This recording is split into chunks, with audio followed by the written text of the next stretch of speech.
Hey everybody, Josh Sigurdson of World Alternative Media here, and with the insanity of what we're seeing in the news regarding Syria, I figured I'd give you a timeline breaking down this issue and show you this apparent chemical attack in Syria was indeed a false flag.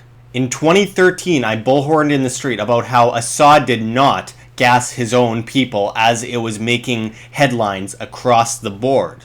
That this was a false flag, an attempt to go to war and create a new Al-Qaeda. Sure enough, the US armed and funded ISIS, and we know how that turned out. Later on, it was found that there was no evidence that Assad gassed his own people and showed that Hillary Clinton approved delivering Libya's sarin gas to Syrian rebels.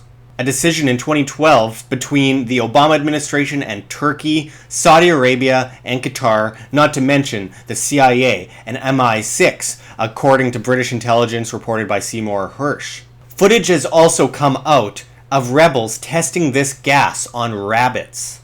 Trump at the time echoed the words of none other than Thomas Massie that war with Syria would be horrendous. In 2014, John Kerry declared all chemical weapons were removed from Syria. During the 2015-2016 US election, Clinton pushed the notion of shooting down Russian planes in Syria following Russia's alignment with Syria. Russia hasn't paid any attention to ISIS. They're interested in keeping Assad in power.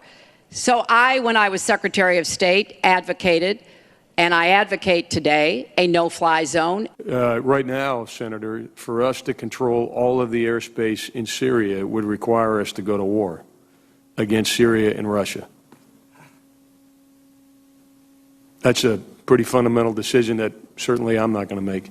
This would lead to World War III. Trump ran on a non-interventionist platform regarding Syria and said he would not be involved in bombing Syria.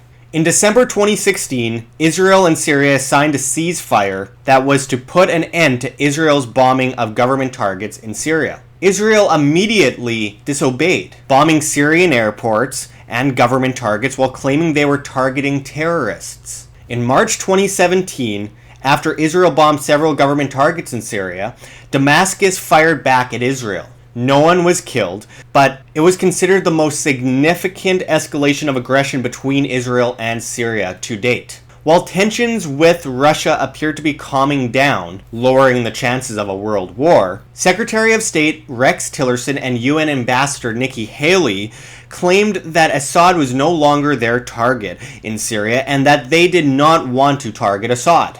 As we reported, the next day, John McCain spoke out furiously about the development, saying he was deeply disturbed by the statements. Within 3 days, the media wants us to believe that Assad, despite being safe with no motive whatsoever, has decided to gas his own people. Trump and Tillerson both followed the headlines in the news on this story of Syria gassing its own people, saying their views have changed. Trump saying we're now talking about a whole different level in Syria. I don't change. Well, I do change. And I am flexible. And I'm proud of that flexibility. And I will tell you that attack on children yesterday had a big impact on me. Big impact. That was a horrible, horrible thing. And I've been watching it and seeing it. And it doesn't get any worse than that. And I have that flexibility.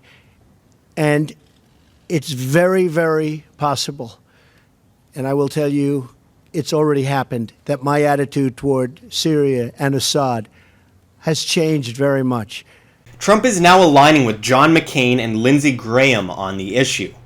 There is now a threat of World War III once again.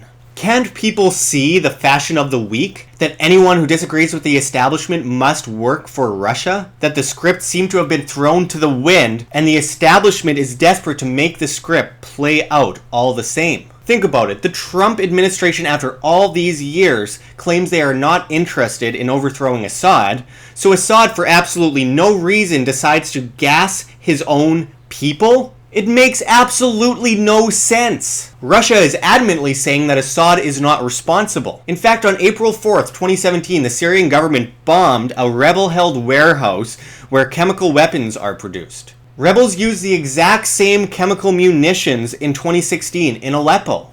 Now, Rex Tillerson is saying that Russia needs to change their tune regarding Syria immediately. And I think further it is very important that the Russian government consider carefully their continued support of the Assad regime. Assad's role in the future is uncertain, clearly, and with the acts that he has taken, it would seem that there would be no role for him to govern the Syrian people. Republicans and Democrats alike are saying that if Russia doesn't want to be hit, they better move their planes and equipment then. What would you tell Donald Trump specifically to do to Syria? Destroy his air power and create a safe zone in Syria where this never happens again.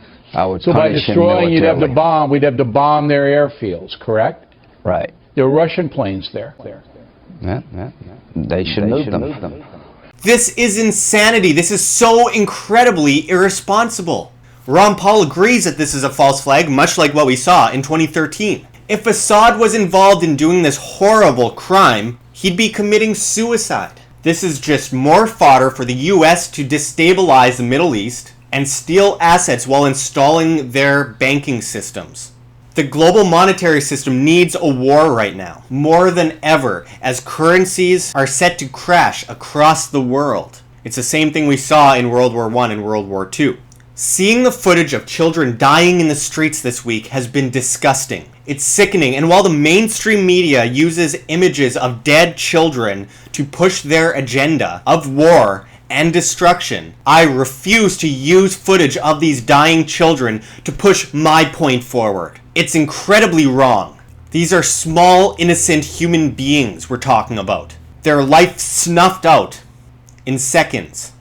Just know that the media is saying that these dead children are reason to carpet bomb Syria. Yet bombing Syria will kill 100 times more children. Think about the absurdity. This will cause intense escalation at the same time with Russia. We are living in incredibly dangerous times, and we must stop this from happening. Trump is drinking the Kool-Aid of his intel advisors entrenched in the CFR, CIA, deep state, and it puts us all in danger. Where's the anti-war left that went into hiding during Obama's administration while he was drone bombing children? Where's the small government right that have been in hiding since Trump's inauguration? Where's the common sense of common folk hoping to raise children in a safe world?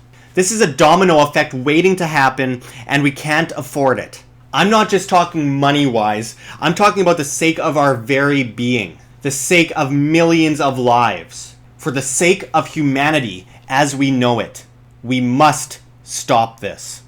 Thanks for watching, everyone. You can check the links below. GoFundMe, Patreon. We can't do it without you. Any donation is very much appreciated. And of course, check our address for Bitcoin in the description and the comments and on the screen for you to scan if you so please.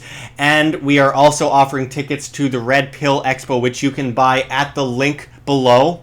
It's a historic event with some of the top names pushing the liberty movement forward. G. Edward Griffin, Robert Kiyosaki, James Corbett, etc., etc., etc. Check the link, and hopefully we'll see you there. Until next time, this is Josh Sigurdson signing out from World Alternative Media. Find the truth, be the change.